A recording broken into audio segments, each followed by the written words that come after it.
অকৃতকার্য ছাত্রছাত্রীদের পাশ করাতে হবে। এই দাবিতে ছাত্রছাত্রীদের বিক্ষোভে উত্তাল শর্ষণা শিবরামপুর ননিবালা বিদ্যাপীঠ। স্কুল গেটে তালা ছাত্রীদের, তালা ভেঙে বিক্ষোভকারীদের হটিয়ে দিলেন স্থানীয় বাসিন্দারা। ঘটনার সূত্রপাত আজ দুপুর 1টা নাগাদ। শিবরামপুর কাষ্ঠডাঙ্গা রোডের ওই স্কুলে আসেন উচ্চ মাধ্যমিকে টেস্টে অকৃতকার্য কয়েকজন ছাত্রী। তাদের দাবি পাশ করিয়ে দিতে হবে। অভিযোগ, শিক্ষকরা ছাত্রীদের কথা না শুনে স্কুল থেকে বের করে দেন। প্রতিবাদে স্কুলের গেটে তালা লাগিয়ে দেয় ছাত্রীরা। এরপরে স্থানীয় বাসিন্দারা ওই তালা ভেঙে দেন বলে অভিযোগ।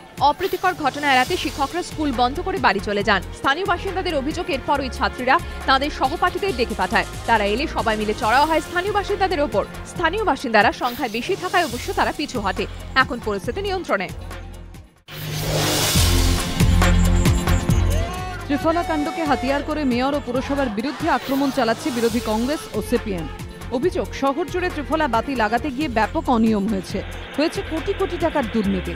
নিয়ম অনুসারে 5 লক্ষ টাকার উপরে কোনো কাজের বরাদ দেওয়ার জন্য পুরসভাকে দরপত্র ডাকতে হয়।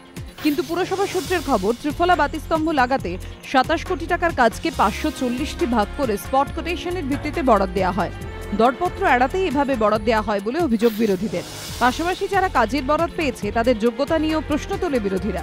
যদিও বিরোধীদের অভিযোগ মানতে রাজি নন মেয়র। এই চাপানোতরের মধ্যেই সম্প্রতি মেয়রের পাশে দাঁড়ান মুখ্যমন্ত্রীর পর এবার মেয়রের পাশে পুর ও নগর উন্নয়ন মন্ত্রী। শুক্রবার কালীঘাটে পুরসভার একটি অনুষ্ঠানে মেয়রের পাশে দাঁড়িয়ে ফেরহাদ হাকিম বলেন, সমালোচনা হচ্ছে মানেই জানবেন ভালো কাজ হচ্ছে। বিভিন্ন সংস্থাকে দিয়ে কাজ করানোর পক্ষেও কার্যত সওয়াল করেন তিনি। চলতি বছরে 34,559টি শূন্য পদে প্রাথমিক শিক্ষক নিয়োগ করতে চলেছে রাজ্য সরকার। সেই পরীক্ষায় দৃষ্টিহীনদের সুযোগ দেওয়া যাবে না। এই মর্মে গত 8ই ফেব্রুয়ারি রাজ্য সরকার একটি বিজ্ঞপ্তি জারি করে। সেই বিজ্ঞপ্তিকে চ্যালেঞ্জ করে কলকাতা হাইকোর্টে আবেদন জানায় দ্য ব্লাইন্ড পার্সনস অ্যাসোসিয়েশন নামে একটি সংগঠন। এরপর গত 8ই ফেব্রুয়ারি প্রকাশিত রাজ্য সরকারের বিজ্ঞপ্তিকে অসাংবিধানিক বলে খারিজ করে দেন বিচারপতি দেবাশিস করগুপ্ত। তিনি জানিয়েছেন, প্রাথমিক শিক্ষক নিয়োগের পরীক্ষায় দৃষ্টিহীনদের জন্য 1% সংরক্ষণের ব্যবস্থা রাজ্য সরকারকে করতে হবে। বধির ও অন্য শারীরিক প্রতিবন্ধীদের জন্য 1% করে সংরক্ষণের ব্যবস্থা করতে হবে।